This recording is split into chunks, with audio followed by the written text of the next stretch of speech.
Shooting USA is brought to you by SnapSafe and their full line of premium vault doors. Use code SUSA15 to save 15%. Pleasure to welcome a close friend and one of the elite shooters in the world, Jacob Hetherington. Welcome to the Shooting USA videocast. I know we got you out on the range, but thank you for taking the time.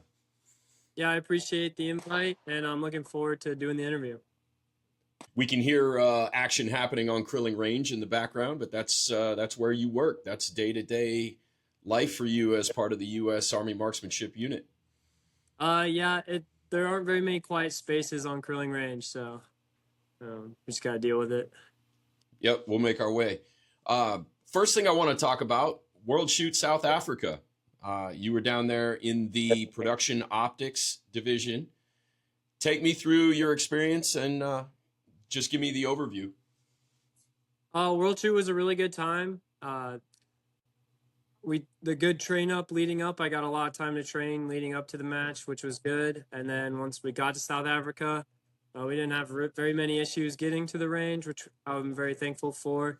And we stayed at a game lodge. So if I wasn't shooting, I was hunting or fishing, which helped make the trip like a total blast.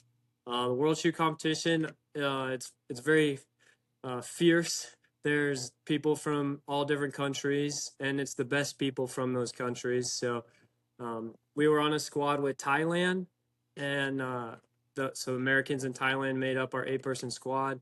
They were fun to hang out with. They all pretty much spoke English, so that was good. And it was a blast. The schedule was like 2.5 max hours on the range. So it was quick, 6 stages every day. And it was a really, really good time.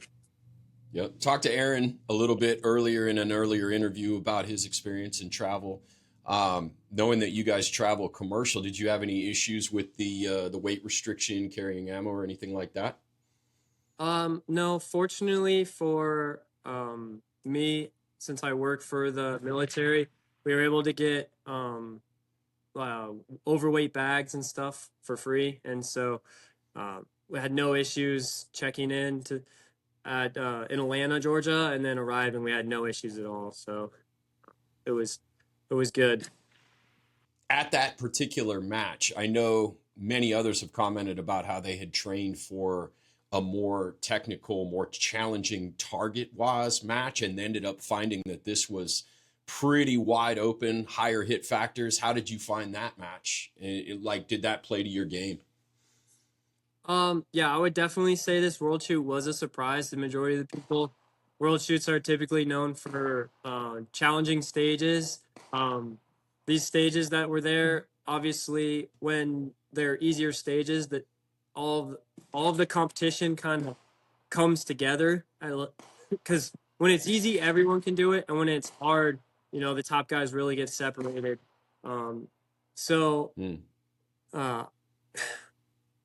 I would say it was still kind of balanced, minus like super hard technical shots, but my strengths are shooting on the move, and probably like some technical entries. So I probably had, I would say, more of an advantage than I usually do at IPSC matches. So I enjoy the stages because.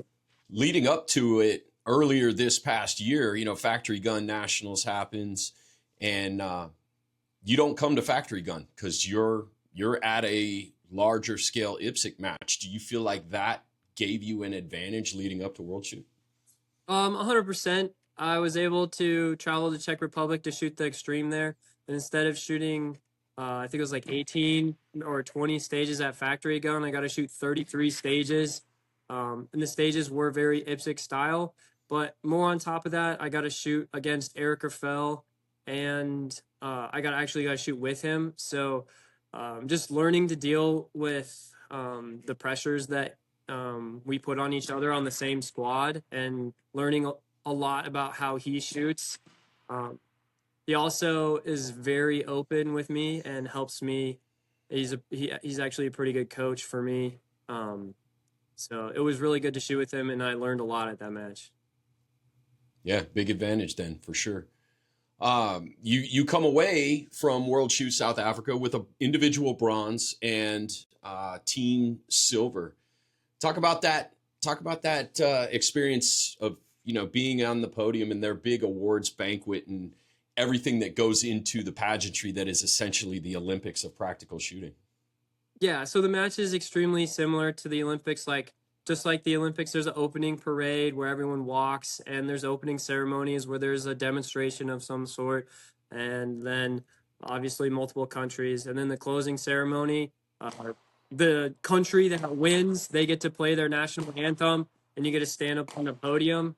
Um, it's a really, really crazy good feeling when you get to be up on the podium while your national anthem is playing. Unfortunately, with second and third, I didn't get to hear the national anthem, but still super proud of the country and our accomplishments.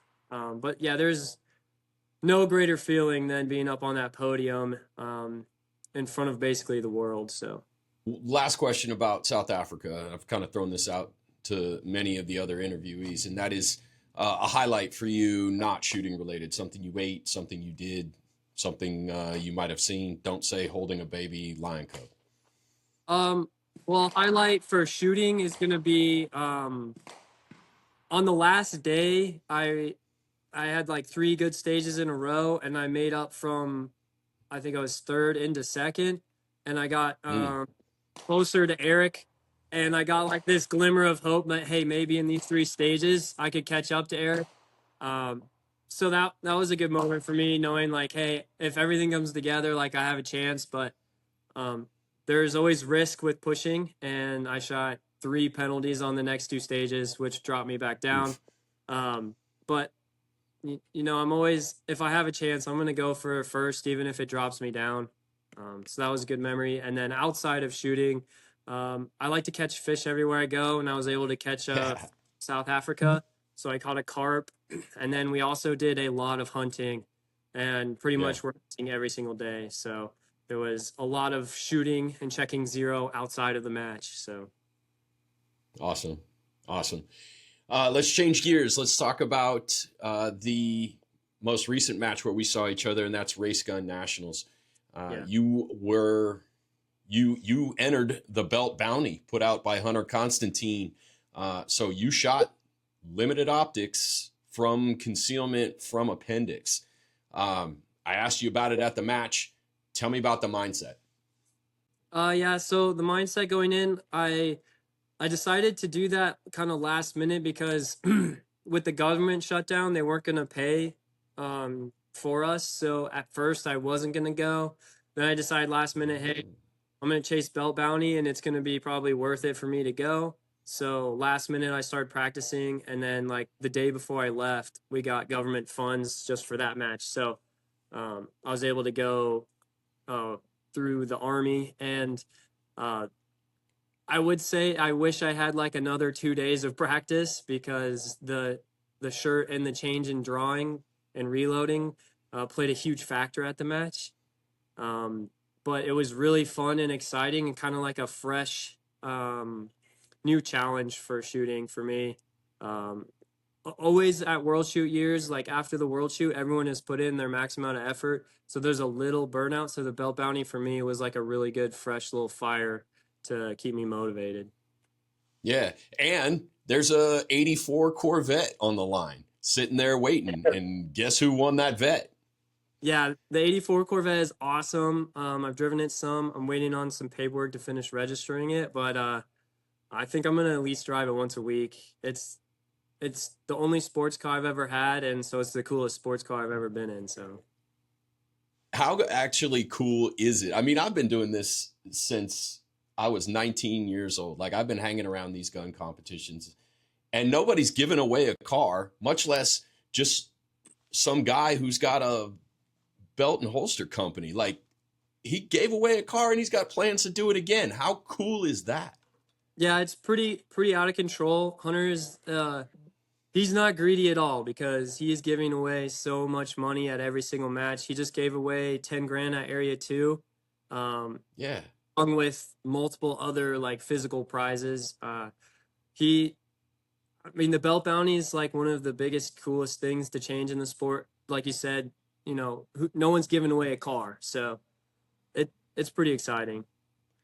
I mean, it's guerrilla marketing. It's grassroots marketing at its finest. And I couldn't be more impressed. And that's why I want to make a big deal out of it. And on top of that, you, my friend, won a car. So Yeah. Congratulations on that, man. Amazing.